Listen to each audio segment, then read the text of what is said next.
Hey everyone, Sarah Peck here, and this is the Startup Pregnant Podcast.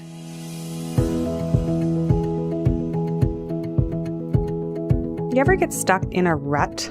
Like something isn't working, you're stuck, you want to shift your habits, and you're having a hard time figuring out how to do it. Like, how do you actually make the change? Well, today in this mini episode, I want to talk a little bit about a tool I love to use for habit change. Welcome to the Startup Pregnant Podcast, where we talk to creative leaders about what it means to be an entrepreneur and a parent. I'm your host, Sarah K. Peck. As always, hit subscribe wherever you listen to podcasts, and if you have a minute to leave us a review, we would love that. If you need any of the show notes from the show, head to startuppregnant.com.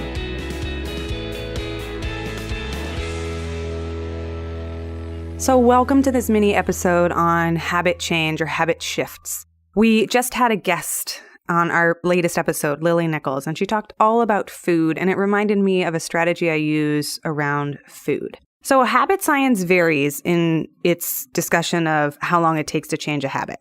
The common conventional wisdom is that it takes 21 days, but some of the scientific research says it takes up to 66 days. I joke that it takes me more like 3 months to change a habit because in the first month, I learn what I actually do, so I gain information and knowledge and insight. The second month, I make an attempt to change and usually struggle through it. And then in the third month, it actually sticks. So today I want to talk about this small trick that I use that helps me change my habits, or at least reset my course when I've gone off track. And it really works for me.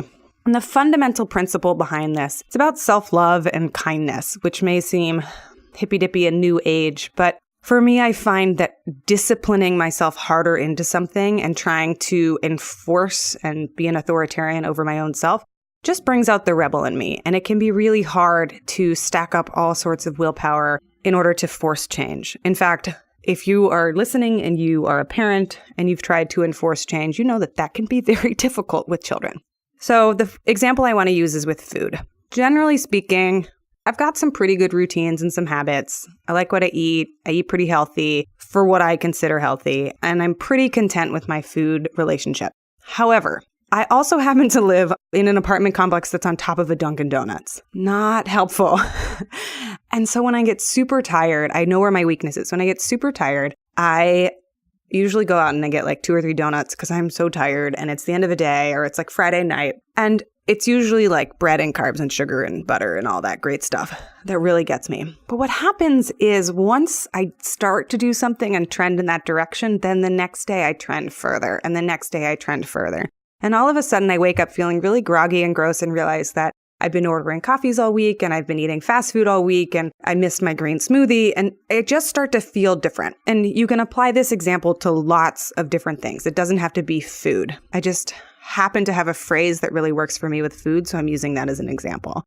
But it could also be daily journaling. You know, I have done Julia Cameron's The Artist's Way several times, and it's a 12-week program. But for me, it always takes about 18 weeks because I fall off the wagon. There's a week where I'm going on vacation or something slips, and then I come back to it. And I see in my journal patterns that I'll have steady, consistent journaling, and then there's some time when I slip up. So the question I always ask myself is, how do I get back on track after I've strayed? I guess strayed is kind of a funny word, but after I've gone in a different direction or I start to notice that things aren't doing what I want. In another example, I remember when I was in my mid-20s, I would come home and I would have a glass of wine every night. And I called my stepmom in a panic and I said, I don't know how to stop drinking a glass of wine every night. And she goes, I don't think it's about the wine. I actually think the stress level's really high. And if you shift something somewhere else, maybe we can work on it. And it was really comical because I didn't drink for most of my life. So I was really nervous about this glass of wine that I was having. Anyways, I digress. Back to food. I guess wine is it food? Is it? I don't know. So I digress, but back to habit shift. What works for me and what has worked and what I have noticed other people doing is applying, like with a heavy dose of kindness, the smallest possible change that you can make that is positive. So instead of forcing myself to put blinders on and walk past Dunkin Donuts and not go, don't go, I throw all of that out the window. I keep eating the way that I'm eating. I don't try to make a radical change. I'm like, all right, I'm going to do all this stuff. The only tiny thing that I change is I try to add one small, easy to accomplish, positive behavior. For me, the phrase that works always is eat an apple. So if I'm on day 5 of the crappiest week ever, on day 6, my only job is to eat an apple.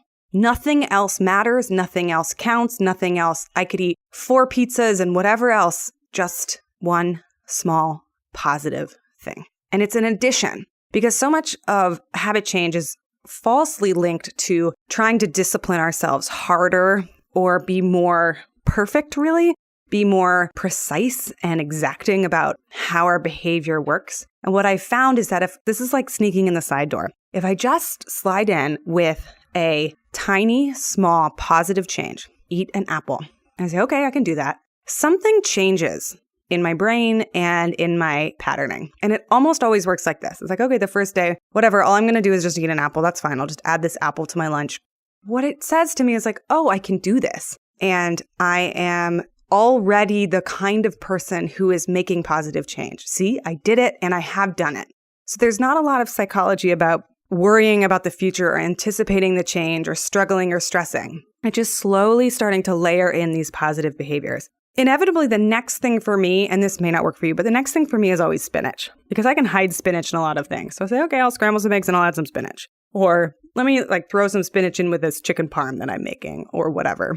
Even put it in a, giant pan of pasta with buttery Alfredo sauce and just dice up some spinach. See, I snuck spinach in there. So you see where I'm going with this. But usually the first day I add an apple and the second day I add spinach.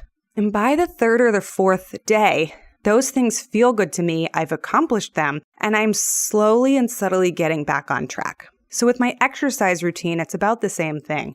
It's okay, you haven't exercised in a while, go for a walk. I'm not trying to run a marathon the first day back, and I'm not trying to hit the gym the first day back. And I'm also not trying to exhaust myself to misery to no end, because that'll probably result in me avoiding the gym for 5 more days because my muscles are hurt and I'll be so tired. And instead, I literally walk myself back into it. It's like, all right, today we're just going to try to go for 5,000 steps. All right, tomorrow, try 7,500 steps. These little, small, tiny positive actions have worked so much better for me than trying to make grand, sweeping changes. Even with my journaling habit, if I haven't journaled in a long time, what's the smallest possible thing that I could do to just get a little bit closer to doing it? And I will sometimes go for a week writing just a sentence in my journal because the act of opening it, writing a sentence, the sentence is usually something like, it's Monday, I don't feel like writing, I haven't written in a while, okay, I'm done. I mean, it's not that profound. The act of showing up and doing it takes away the first edge, the first hurdle of all the paralysis that comes with having to open the journal. And once you practice that habit for a few days, oh, I've opened it. I'm the kind of person who can open a journal. Oh, I'm writing. I'm already writing. The words start to come out, and then I'm writing a paragraph, and then I'm writing a little bit more. So that is today's mini episode on habit shift and habit change. One tiny, small, positive thing. And for me, with food, it's eat an apple. That's my only job. Apples are good, doctor a day, all that stuff. It's got fiber in it. Sure, it's got sugar in it, but it's better than the other stuff. For journaling, it's like just open it and scratch a scribble on the page. So whenever you're trying to get back into something, maybe this will help. One tiny, small thing, one step in the direction that you want to be moving.